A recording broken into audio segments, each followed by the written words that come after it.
Mga kasayan, Motorstar Easy Ride 125, Rusi Passion, MP 110 125, Rusi Rusi 125, 175, mga full wave na motor kasayan. Papalakasin natin yung charging sa pamamagitan ng Liwa Regulator Rectifier na original. Ito siya kasi, ito ang model natin, Easy Ride 125, pero pwede to kahit sa motor na full wave. Simpleng-simple lang yung pagpapalakas. Ito siya, ito yung reading. Tingnan mo yung reading. Ayan yung reading niya kasayan. 14.3. Pag nagbukas tayo ng ilaw, park light, headlight. Ayan, park light, headlight tayo Plus all eye. Ayan. Ayan yung all eye natin. Plus yung ang reading natin ay 12.7. Ayan siya kasayan 12.7 yung reading natin. Bukas lahat, atrasan mo.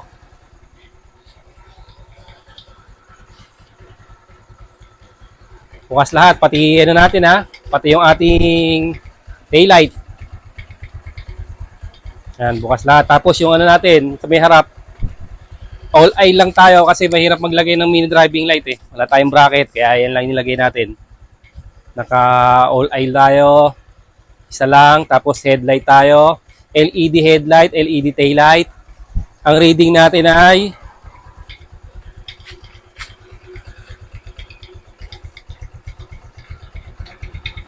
12.3, 12.4. Ayan siya kasayan Ito yung ipapalit natin Original Liwa Regulator Rectifier. Bubuksan natin to kasi nandito yung nandito yung kanyang regulator rectifier. Bubuksan natin to para pakita nyo kung paano palitan. Simple lang naman to. Yung 4-pin na full wave charger, papalitan natin ng 5-pin. Bubuksan natin ito ng katulad dito. Ito kasi, ito yung regulator rectifier niya. 4-pin lang siya Ayan siya Wala siyang kulay black.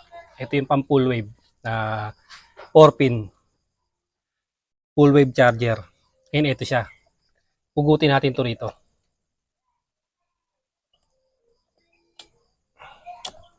Siya kasi, meron ng mga Pagka ganito kasi may nakita kayong ganyan na nagkukulay berde o nag-uumido, dalawa ang pwedeng panglinis dyan. Kung meron kayong WD-40, isprayan nyo.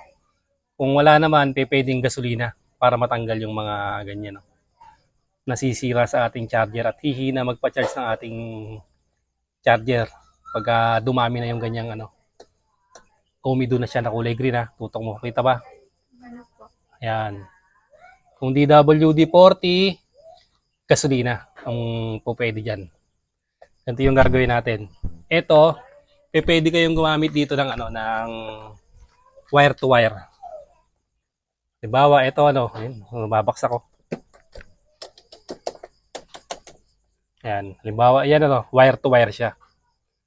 Puputulin dito, tapos i-connect siya na ganito. Yan ang gagawin natin dito kasayan para nakasakit pa rin siya. Ito. Ito yung yung pinaka-harness. Ito yung sa charger. Ayan Ayan yung sa charger. Ito yung sa harness. Dito natin siya ilalagay. Ang gagawin natin dyan ay dudukutin natin to. Ayan Tutusukin natin yan. Tatanggalin natin yan. Tapos ito, ipapalit natin dito. Ang pagpapalit nito ay kulay-kulay lang naman din. Pagka ilalagay siya ng kulay-kulay, ganito yung gagawin natin dyan.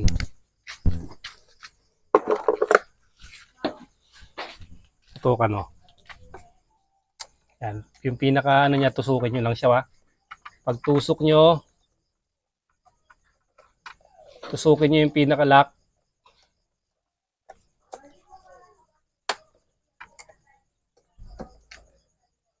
Galaw-galaw nyo siya Kailangan naka siya. Tapos tusukin nyo siya. Pagka tulak nyo yung lock, mahuhugot nyo na siya. Nakatulad nito. Yan. Ganito rin yung gagawin natin sa tatlo na katulad nito. Ito na kasi nahugot na natin Nahugot na natin sa charger. Dahil nahugot na natin siya, ito pa rin ang gagamitin natin. Sprayin lang natin ha. Dahil may WD-40 tayo, WD-40 lang. Yan. Kumukulo-kulo pa. Mura lang naman tong ganito ito. Marami naman kayong panggagamitan. Tapos yung kabila.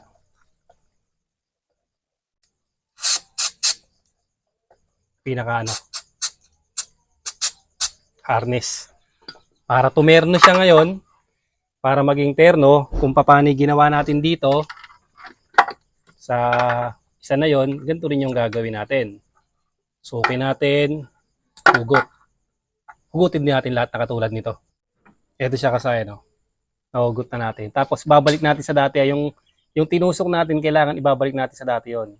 Aangatin uli natin. Kasi pag hindi natin inangat siya, mahuhugot siya. Hindi siya maglalak ng maganda. Okay, ito tapat-tapat ang gagawin natin. Ito na siya. Ayan, color coding ang gagawin natin dyan ha. Maliban sa black. Ayan, pag ganito yung forma niya, no. Ayan, ganyan ang forma na red.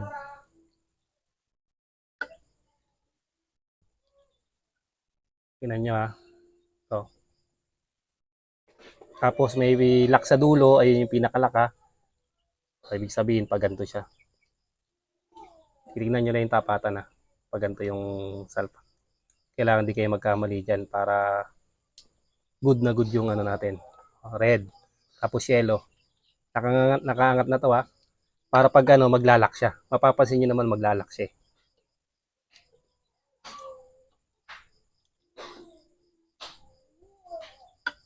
Ano.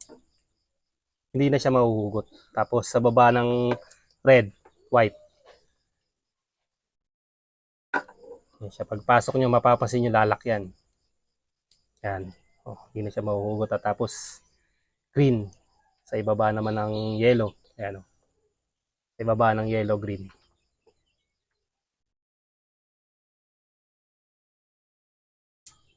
Tapos salpak na natin.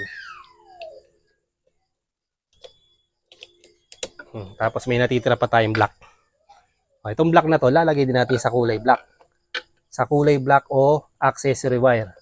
Asa yung accessory wire natin? Dito natin kukunin sa flasher relay. May nakita kayong flasher relay.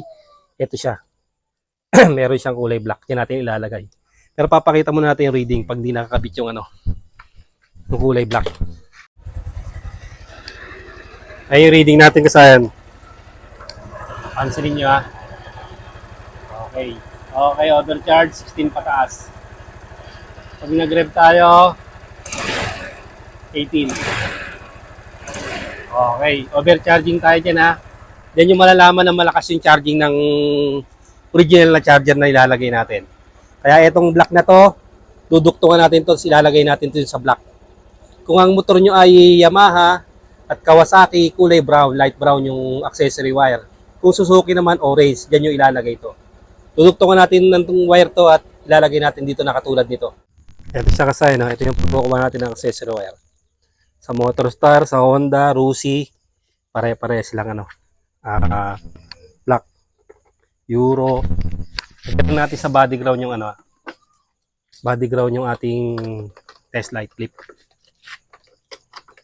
Tapos buksan natin, sukin natin yung black. Yan siya. Pag pinatay natin, mamatay din siya. Ito, dito siya karuktong siya ng black dito. Kaya dyan natin ilalagay ha. Parang minagic lang niyan yan. Ng regulator natin yan ha. Okay, tutok uli. Tutok ka dyan. Ayan siya. 16.9. 17.5, 17.9, 18.1. Okay, lagay natin. 18.1. Naabot, di pa masyadong revolusyon.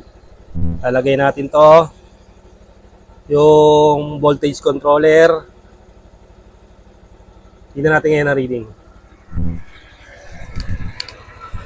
Ayan na siya kasayan. 14.7. 14.6. Pag nag-revolusyon tayo, wala nang kalobat-lobat.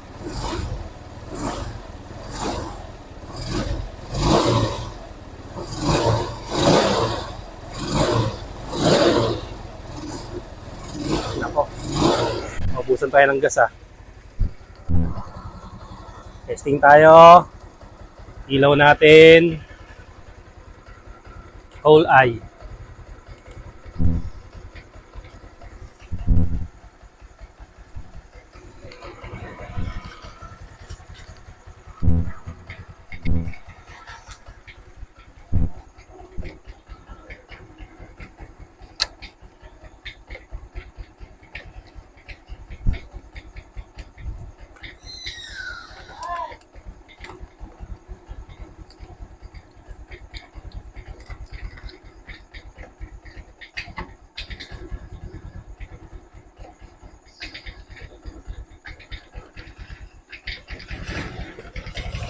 Paubos na yung ating gas.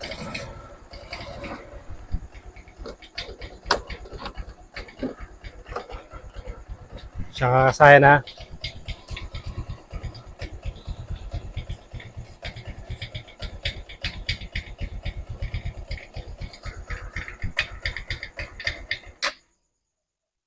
Paubos na yung gas natin.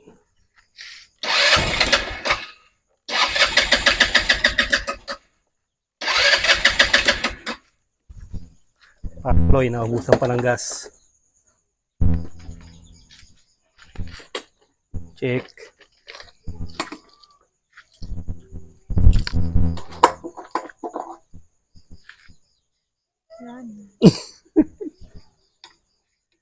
Aroy. Kita na yung kalawang. Wala na kasayan. Ganun lang kasayan yung ano natin Ganun lang kasayan yung pag natin. Automatic na mag-ano yan. Automatic na tataas yung ano yan. At wala na kayong kalobat-lobat. Kita nyo naman pag hindi natin nilagay yung charger controller. 18 volts siya. Hindi pa nakabirit. Lalo na pagka binirit siya, mas matindi yung ano. Mas mataas yung charging niya. Gawin nyo to sa mga full wave na motor nyo. Sa mga Pantra na motor, Rusi, Macho, TMX, 125, Rusi MP, Rusi Yuri, lahat ng full wave na motor, palitan nyo lang ng ating ginagamit na ito. Regulator rectifier na ang palatandaan nasa likod. Ayan, yung palatandaan natin nasa likod dyan. Sigurado kasaya na ano yan. Baligtad. Sigurado na gaganda yung reading niyan. Kahit i-loaded nyo ng ilaw, wala kayong magiging problema dyan. Ginamit na natin to sa kung saan saang motor, ginamit na natin siya, nakita nyo naman.